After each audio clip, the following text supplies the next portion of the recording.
Hello again, learner. Still with me, Agus Eko Madyo, and we are still discussing about mapping urbanities. In this time, we will talk about the graffiti as character. Graffiti. What are you thinking of if you look some colorful text or drawings placed at the urban wall as unresponsible activities? As expression from young rebels in underground who express their resistance through give visual sign by climbing in specific territory, and often are perceived as visual destruction of public space, as we know as vandalism. But Kim Dovey delivered another fact, the other side of graffiti. He referred to the Ministry of Tourism of Australia, that the ministry said that the most tourists of come from Australia attracted with graffiti surround Melbourne city. How it can be? Both roles of graffiti, destructive vandalism versus tourism attraction, contradictive contents here. How can it be one thing like a graffiti content to contradictory rules, destruction as a vandalism, or attraction as an art? Yes, graffiti is a practical sample in everyday life about what Dovey says, refer to Deleuze thinking that he said about the twofold. Simply, twofold mean the two sides of the opposite, like a penny, and penny. So the graffiti in one side can be seen as an art, but the other side it can be seen as a vandalism. But both, as an art or as a vandalism, is happen in one thing, graffiti. And my student Queen is interested to explore how graffiti play roles in the twofold as an art and as vandalism in her hometown Surabaya. Yes, okay. Hello Queen, and please deliver your video, your observation about graffiti as character in this next session. Okay, your turn, Queen. Hello Tagus, thank you for giving me this chance to present my study about graffiti as urban character. In this occasion, I'd like to show how graffiti plays a role in reflecting a city's urban character, and how does the city and its citizens' characteristics keep graffiti alive, whether it's a form of art or vandalism. This research was inspired by a chapter written by Kim Dovey, Simon Wallen, and Ian Woodcock in a book titled Mapping Urbanities that was published back in 2018. Before we start talking about graffiti in Surabaya and Surabaya's urban character as seen through its graffiti, I think it will be best if we take a look at the definition of graffiti itself. In Oxford Language Dictionary, graffiti is defined as writing or drawing scribbled, scratched, or sprayed illicitly on a wall or other surface in a public place. And in one of his publications, Professor Dovey from University of Melbourne stated that graffiti has both positive and negative symbolic capital. It adds and diminishes streetscape value. There's always been a debate regarding graffiti's status, whether it's art or vandalism. Nevertheless, it is work made by creativity. Generally, graffiti can be categorized into 6 types: text, throw-ups, stencils, paste-ups, slogans, and pieces. But since most street artists in Surabaya also regard murals as a type of graffiti, I'm including murals too in this study, and I'm categorizing them as a part of pieces. Now that we've reviewed the definition and types of graffiti, let's go find the graffitis around Surabaya and expose this city. Our first stop is right occupying the street that is located in a residential area right next to Pantura Toll Road.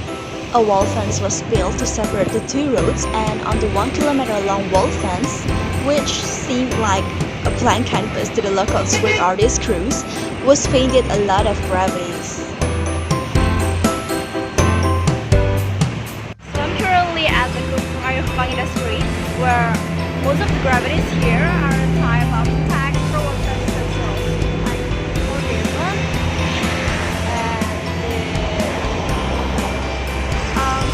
Perhaps it's the community's logo or symbol or names that they're right over here. I'm gonna flip the camera to give a better view of the graffitis here. So over here is a throw-up, if not a piece. I guess it was made by the community named Rayon or Erash as our holy spray. And then next to it is this beautiful cute piece. I don't really know what the picture is talking about. And over here is the piece or throughout made by MTWO and Mosque. And lastly, there's one that is left by Juans. Most of the graphitis here weren't used by the artists as a media to deliver any messages, but they were left here still to mark territories. Some are simple signs and text, some are complex or colorful shapes. There's a tag here that reads Legasi Satu Lulus. Perhaps the artist left it here to commemorate the day they graduate from college. And next to it, it's already faded, but I think we can see it's a name Dafa and Dapki. Yeah, so the artist left it here to show that they were here and they left a mark here. And next to it is an artwork. Personally, I think it's a very beautiful artwork of a street artist holding a spray paint bottle, and she's wearing the slayer or mask. We are now at our second stop, Har Muhammad Street. This street is one of the busiest streets in Surabaya. It is located in lively commercial district and crowded residential area. The wall fence shown in this video serves as a border between the main street and a slope that supports a flyover. Most of the graphitis painted on this wall fence are a type of tags, throw-ups, and slogans.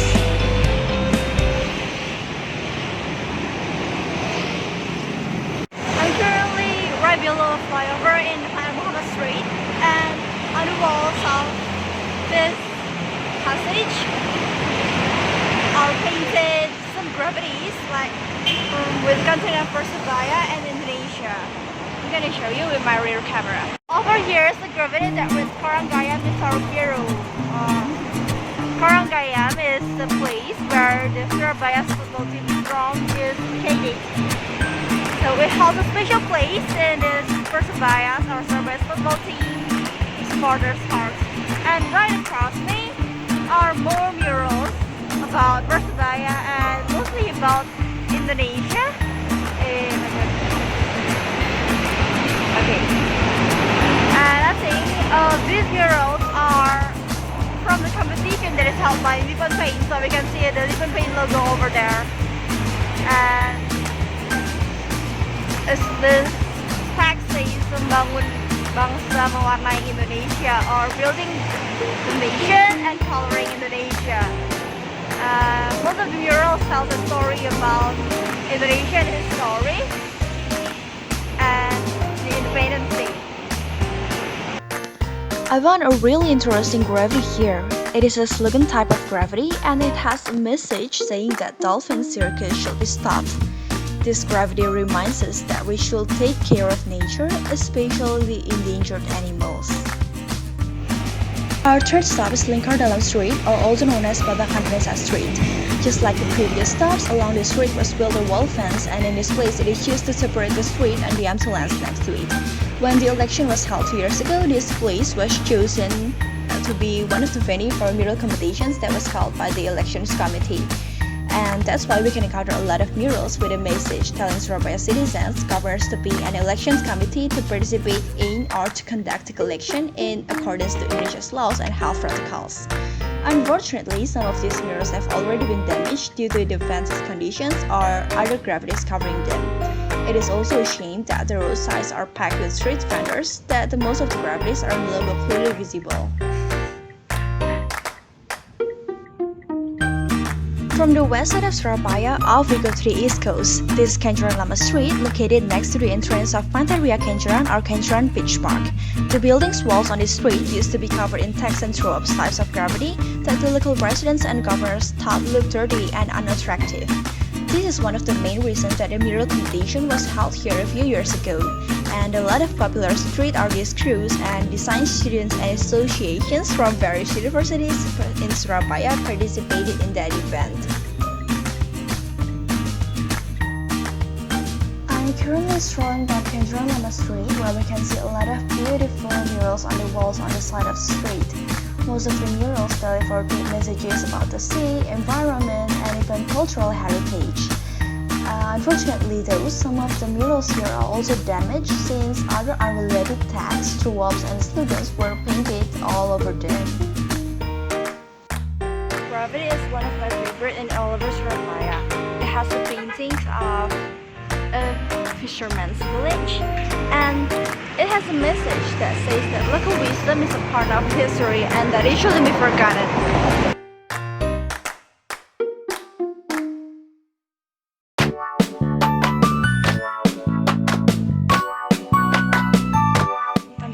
Which is one of the oldest and most popular Chinatown in Surabaya, and surprisingly, in its alleyways, it has a lot of murals like this. Most of the murals here depict the Chinese culture such as traditions, attributes, and beliefs. These paintings of dragons that symbolize vigor and fortune and believed to be bringing luck to the residents are one of the examples. And based on these two murals of a mouse and an ox, I think these murals were painted back in 2021 or even 2009, when it was the year of mouse and ox according to Chinese calendar. The local residents say that university students and artists painted these murals to make the alleys look more cheerful and attractive. They also hope that this artwork could be a tourist attraction in the future and help them financially.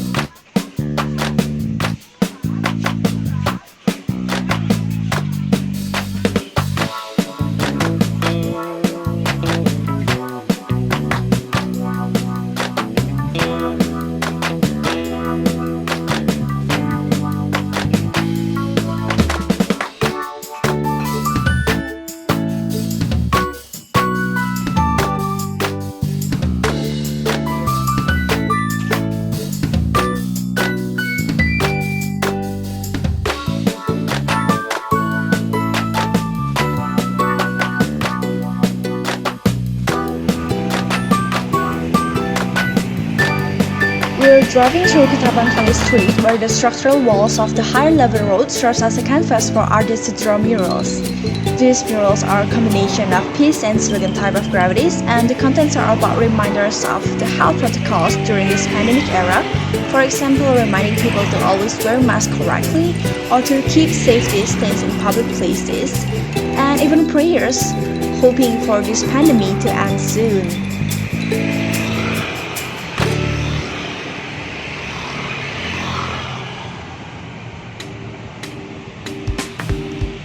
Have you ever heard the song Re Aire and the famous line of that song, Mlaku Mlaku Nang Tunjungan? That famous line means strolling around Tunjungan, and this street shown in this video is Tunjungan Street.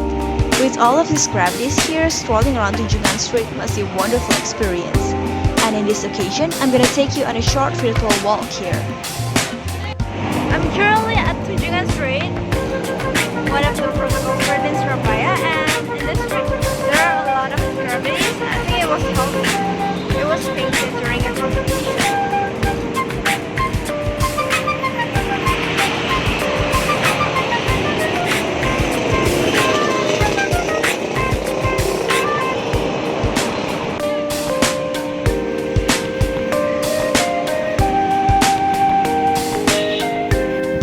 Just right around the block from our previous stop is located a local street named Jalan Taman Apsari.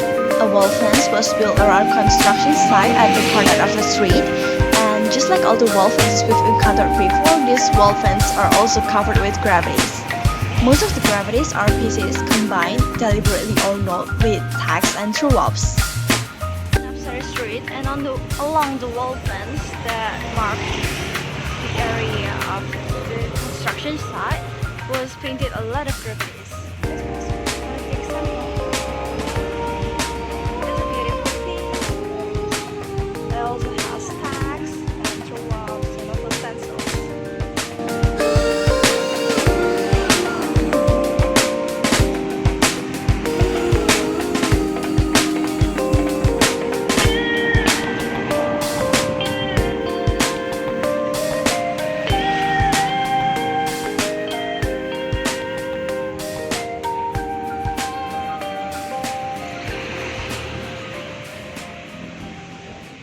We have now arrived on the stop junction area of Baker Street.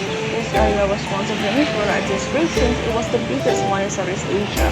Ever since the shutdown of revitalization, the local governors and residents have been trying to build new image of this district, and murals are one of the tools they use to achieve their goals. So almost in every corner and every alley of this area, you could find colorful and child-friendly murals.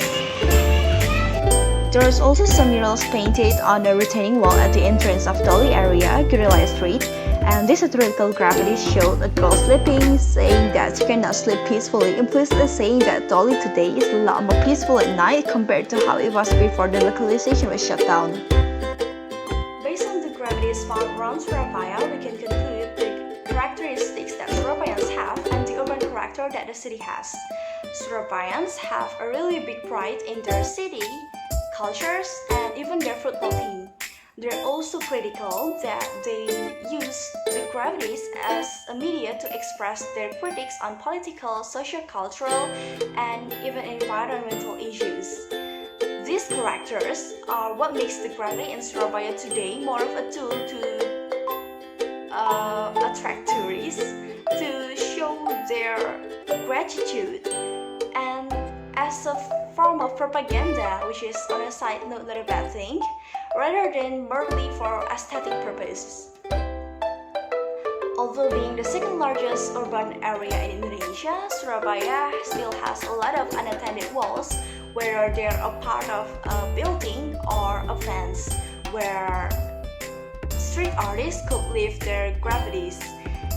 These graffitis though are what make Surabaya's vibes even livelier and more attractive, which makes the local governments want to preserve and promote graffiti even more to elevate the local tourism. But in his book Mapping Territorialities, Professor Duffy and his team say that preservation and promotion is the most effective way to kill graffiti. Since graffiti is an artwork initialized by the artist's creativity, having someone or some instances telling the artist what to and not to do could confine the creativity and other characters that keep graffiti alive. But on the other hand though, giving a full freedom to make any kind of graffiti anywhere could lead to violations of property rights, disturb territoriality, and even the worst case is creating a negative urban character. So I do think that graffiti needs to be loved by its artists and its viewers to keep on being alive.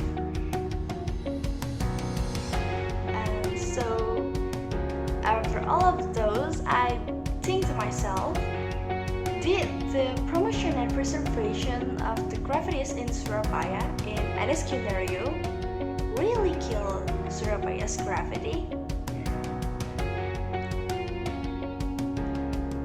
I think that was all that I can present in this occasion. Once again, I'd like to thank Pak Agus for giving me this chance to present my study, Professor Duffy and his team for their insightful research, and for everyone watching this video. See you next time!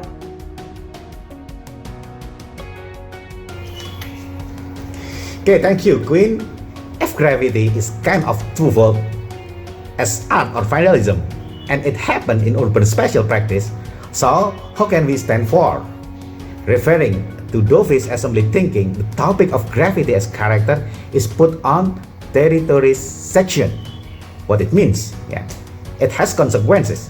The twofold phenomena, graffiti can be territorialized, and it can be deterritorialized, and it can be again reterritorialized.